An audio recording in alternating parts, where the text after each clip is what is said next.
At that moment the sun cleared the horizon, its brilliance blinded me, and I reflexively closed my eyes. I've seen the sunrise many times, before and since, but I've never seen it as bright as it was that time. When I opened my eyes again, the girl was gone. I didn't know why she went, how she had left so quickly, or where she had gotten off to. The one thing I did know was that I wanted to meet her again.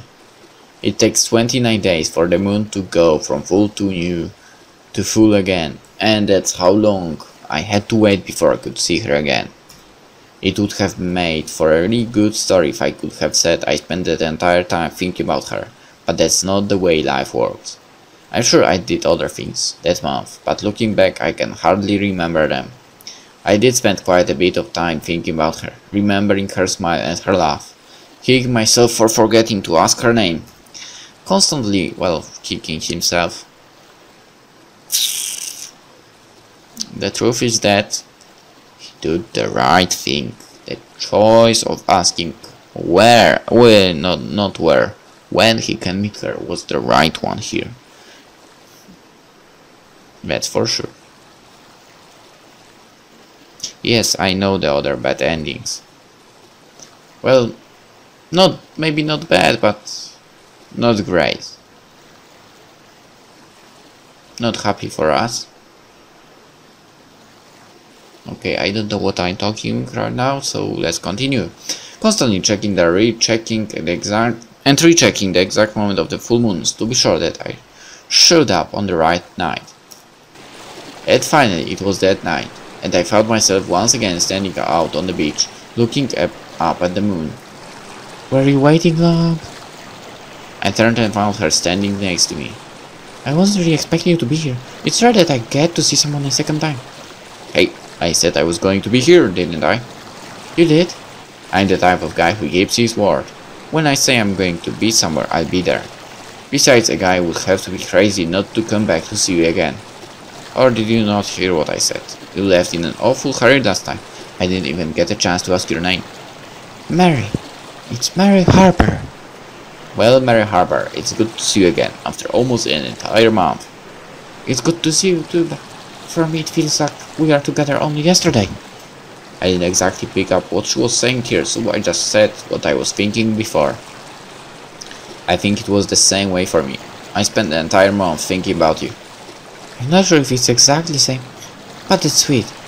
I didn't know what to say after that, and so I didn't say anything. Instead, I simply motioned down the beach, and we started walking together down the shore. It wasn't long before Mary broke the silence by asking me a question. I told you a little about my family, but haven't asked you about yours yet. What's your family like? When I'm on the island here, I live with my aunt and uncle, but back home I live with my mother, father and sister. A sister? Is she older or younger? She's 2 years younger than me. Do you get along with her well? I thought about how to answer this for a second, and decided that honestly was the best policy. Not really, we fight like cats and dogs. At this she gave a gentle laugh. What do you fight about?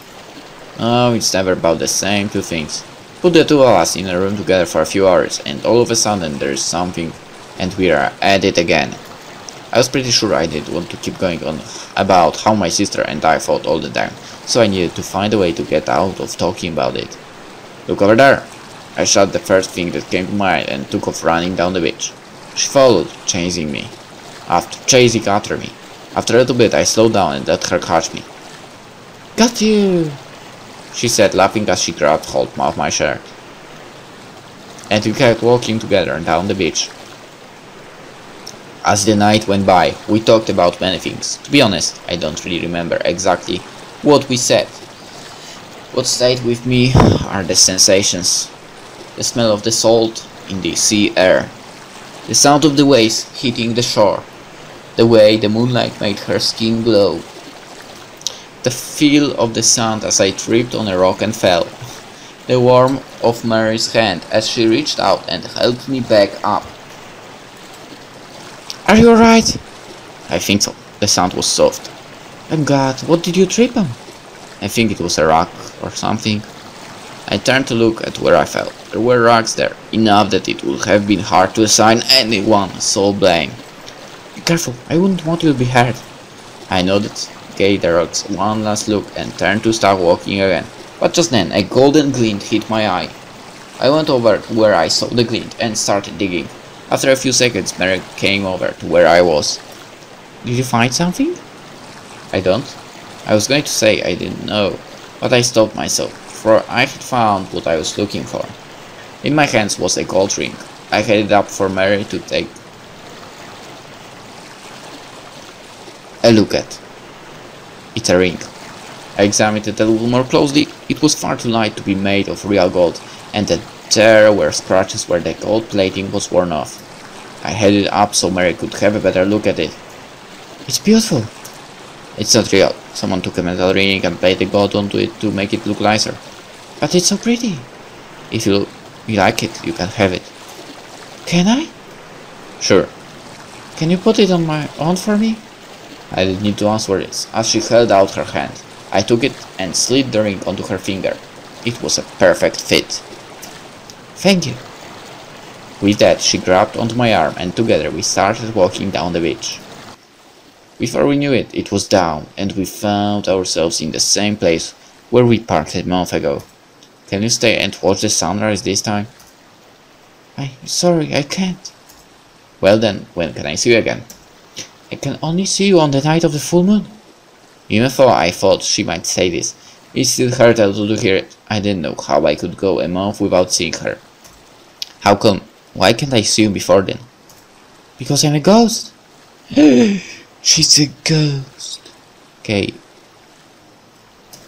She said it as if it was the most obvious thing in the world. As if someone tells you that she's a ghost is something that happens every day. Not knowing exactly what to say, I just stood there in silence. Eventually, Mary decided to elaborate on this, to tell me her story. I became a ghost after I died. I died along with my family in the epidemic that hit this island when I was 10. For some reason, I came back on the night of the full moon. I just found myself here on the island. I came back on the night of the next full moon, and then the next.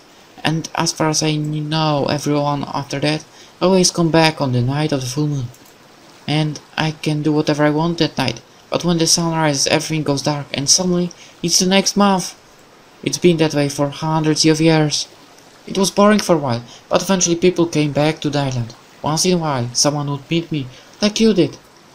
We would talk for a while, but most of them were only interested in talking to me because I was a ghost. I always went away after a while.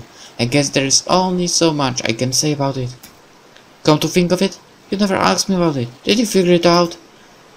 I had no idea. You didn't? Usually people figure it out on the first night. That's the only reason people ever came back. They would come back and talk to the ghost until they lost interest. She let out a small laugh and then seemed to realize something. That means you aren't here because I'm a ghost? You came back because you chose to be with me. Once again I was speechless, so we stood there for a little while. Finally she broke the silence. The sun is almost up and I need to be going. Don't go. But... I grabbed her hand and pulled her close to me. Stay with me and watch the sunrise. We didn't say anything after that. We just stood there, hand in hand, watching the sky slowly brighten. I could feel her left hand in my right, as we stood there looking out over the ocean. And then the sun rose, and suddenly my right hand was empty. I turned to look, but the girl who was standing there was gone. I guess she is a ghost. I said to no one in particular. She had told me, and I believed her, but until she disappeared, there was still a little bit of doubt. I spent the morning standing on the cliff, thinking about it. It didn't really matter. A month later, I returned to the beach. This time, Mary was waiting for me. Huh? Hey. Welcome back. I suppose you have a few questions to ask me. Everyone always asks. Not me. This stopped her in her tracks. You don't have any questions? Doesn't it matter to you what I am? What you are? What do you mean? You know, a ghost. That's not what you are to me. To me, you are the girl I want to be with. The girl that I love. Beyond that, it doesn't matter if you are a ghost or if I'm a leprechaun. All of that is unimportant. What matters is that you are you, and I am me, and that we are together. With this, I started walking down the beach. She must have been too stunned to move, as she stood in one place for a while. Finally turned to her and asked, "Are you coming?" "Yeah!" she cried out her response, and started running after me. Together we set off for another moonlight walk down the beach. From that night on, we spent every full moon together. I went away to college, but I would always find time to drive down to the island to spend our night together. My first job was on the mainland, right across from the island. I would schedule my days off to ensure that I had enough time to get to the beach before Mary appeared. Eventually, I saved up enough money to buy a house on the beach, near where we first met. I started a software consulting business out of my house. It paid the bills and then some. But the important part was I could always take time off around the full moon. I never missed a night. I would be there in clear weather and in rain. Once it even snowed, and once I had made my way through a hurricane. Mary once said that it was nice to live a life where you could do what you want. Well, I knew what I wanted, and that was to spend my life with her. Together we celebrated my birthday 70 times, and hers twice. We never missed a night together. Never, that is, until tonight. I'm dying. It's not as bad as it sounds. I'm 88, and I guess it's just my time. My heart is giving out, and I've told the doctors not to do anything when it goes. Do I have any regrets? Not really. Some people might think that I would regret not having gotten married and having children. But for me, Mary was enough, even if we never actually got married. Besides, I used the money I made in my business to put my sister's children and grandchildren through school, and there's enough left that they will all have a nice inheritance. I'll leave the rest to charity. I think that taking care of my family and the world is as good a contribution to posterity as any. There is one thing I do regret, and that's that I can't see Mary for one last time, tonight. It's the night of the full moon, but I'm stuck in this hospital bed, too weak to move on my own. The end is near. My sense of the world outside myself grows dim, and I focus more and more on my body as it starts to give out. I feel my heartbeat growing fainter and fainter. Beat, beat. Finally, it stops entirely, and I realize that this end is upon me. I was ready to face it alone, but now I realize I don't have to. Mary is standing here with me. I know why or how, but I do know that she is here. What matters is that we are together. The world becomes white and I feel the years leaving me. Now all I can see is Mary. For some reason she begins walking away from me.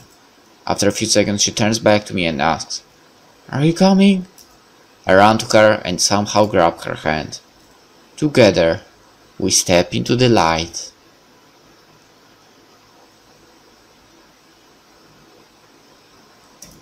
And that's the ending I like.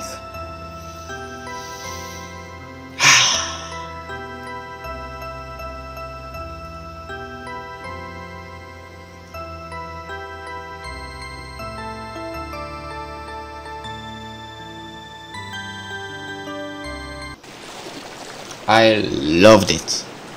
Hope you did as well. That would be it. Moonlight Walks. I could give you two other endings, but no. Do it yourself. There is a link in the description where you can get the game. And it's free after all, so why not, right? Give it a shot yourself. Alright, hope you enjoyed the game. The whole walkthrough, let's play, playthrough, however you want to call it, of Moonlight Walks by American Bishoujo, and I probably screw up the name, and Mugen Jonsel, of course. So, see you in the next game, I guess. Bye.